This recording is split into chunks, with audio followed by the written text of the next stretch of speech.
실제 투병 경험을 나눠주신 분의 소중한 이야기입니다. 안녕하세요 여러분, 양양입니다. 우리가 세상을 살다 보면 가끔은 도저히 넘을 수 없을 것 같은 거대한 벽을 마주하곤 합니다. 특히 그것이 건강과 관련된 문제일 때 우리 마음은 끝없는 심연으로 가라앉게 되죠. 하지만 여러분, 생명과학이 발달하고 수많은 임상 데이터가 쌓여도 결코 숫자로 계산할 수 없는 단 한 가지가 있습니다.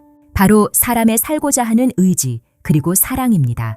오늘 여러분과 나눌 따뜻한 차 한 잔에는 의학적인 통계를 완전히 뒤집어버린 아주 특별하고 뭉클한 기적을 담아왔습니다.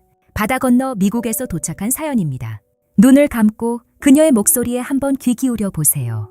지금으로부터 18년 전이었습니다. 제 나이 21. 남들은 한창 대학 교정에서 벚꽃을 구경하고 다가올 미래의 꿈을 꾸며 반짝반짝 빛나던 그 아름다운 나이에 제 세상은 완전히 무너져 내렸습니다.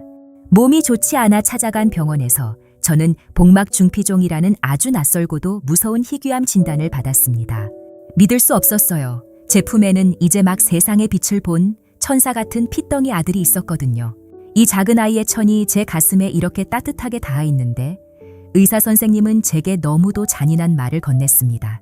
길어야 2년입니다. 유감스럽지만 그 이상을 넘기기는 힘드실 겁니다. 그 말을 듣는 순간 숨이 턱 막혔습니다. 우리 아이가 걸음마는 떼는 걸 볼 수 있을까? 엄마라는 단어를 부를 때 내가 곁에 있어 줄 수 있을까? 억장이 무너지는 것 같았습니다. 하지만 매일 밤 제 품에서 새근새근 잠든 아이의 얼굴을 보면서 저는 다짐했습니다. 통계가 2년이라고 한다면 내가 그 통계를 부숴버리겠다고. 내 아이가 학교에 가고 어른이 되는 그 모든 순간에 나는 기필코 살아서 이 아이의 손을 잡아주겠다고 말입니다. 그날부터 지옥 같은 투병 생활이 시작되었습니다. 무려 11시간 동안 배를 열고 진행된 복강 내 온열 항암화학 요법. 펄펄 끓는 항암제를 몸속에 들이붓는 그 끔찍한 수술의 고통은 이루 말할 수 없었습니다. 수술 후유증과 독한 항암 치료 때문에 먹는 것조차 마음대로 되지 않아 간신히 목으로 넘길 수 있는 것들만 삼키며 하루하루를 버텼습니다. 검사 결과를 기다릴 때마다 피가 마르는 듯한 불안증이 수십 번도 더 저를 덮쳤지만 저는 포기하지 않았습니다. 스스로를 대변하며 저에게 희망을 주는 좋은 의료진을 찾아 나섰고 하루하루 살아있음에 감사하며 오늘 하루만 무사히 넘기자는 마음으로 18년을 버텨왔습니다. 그리고 여러분, 바로 어제 저녁 저는 한 레스토랑의 식탁에 앉아 있었습니다. 제 맞은편에는 18년 전 제 품에 안겨있던 그 핏덩이 아들이 어느덧 키가 훌쩍 큰 18살의 늠름한 청년이 되어 앉아 있었습니다. 내일이면 이 아이가 대학에 입학하기 위해 기숙사로 떠납니다. 21살의 제가 의사들에게 결코 살아서 보지 못할 거라 선고받았던 바로 그 순간입니다. 아들의 대학 진학을 축하하기 위해 저는 제가 가장 좋아하는 핑크색 옷을 꺼내 입었습니다.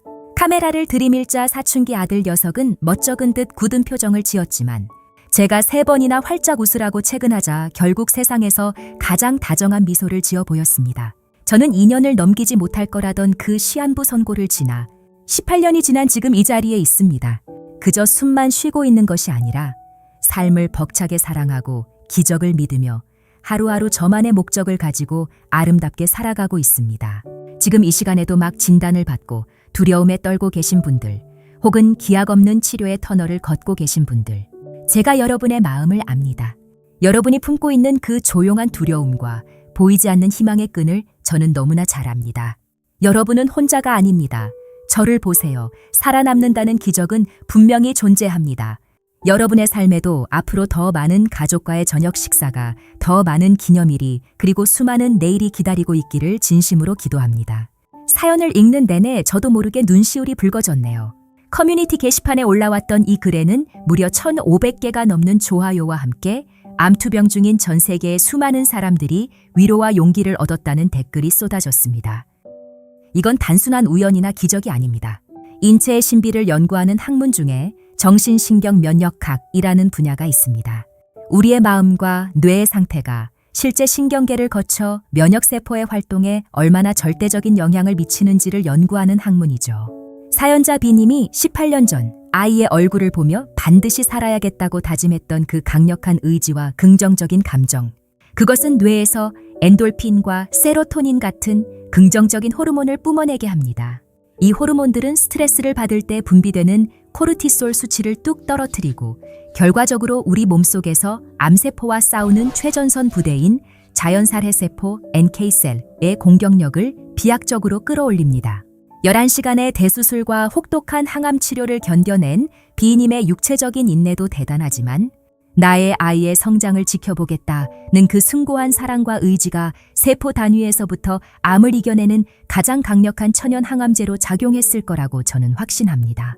우리 채널을 시청하시는 여러분, 혹시 지금 몸 어딘가가 아파서 혹은 마음의 병이 깊어져서 길고 어두운 터널을 걷고 계신가요? 통계학적인 숫자나 주변의 비관적인 말들에 너무 마음을 베이지 않으셨으면 좋겠습니다. 인간의 몸은 기계가 아닙니다. 2년이라는 숫자를 18년의 찬란한 기적으로 바꾼 B님의 이야기처럼 여러분의 마음속에 있는 긍정의 힘과 희망은 과학으로도 전부 설명할 수 없는 위대한 생명력을 가지고 있습니다. 오늘 밤은 내 몸을 위해 애써주고 있는 세포들에게 고맙다, 잘 버텨보자 하고 따뜻하게 말 한마디 건네보시는 건 어떨까요?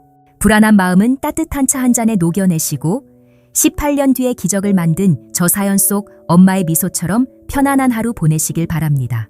여러분의 내일에도 분명 눈부신 아침과 맛있는 저녁 식사가 기다리고 있을 겁니다. 지금까지 냥냥이었습니다.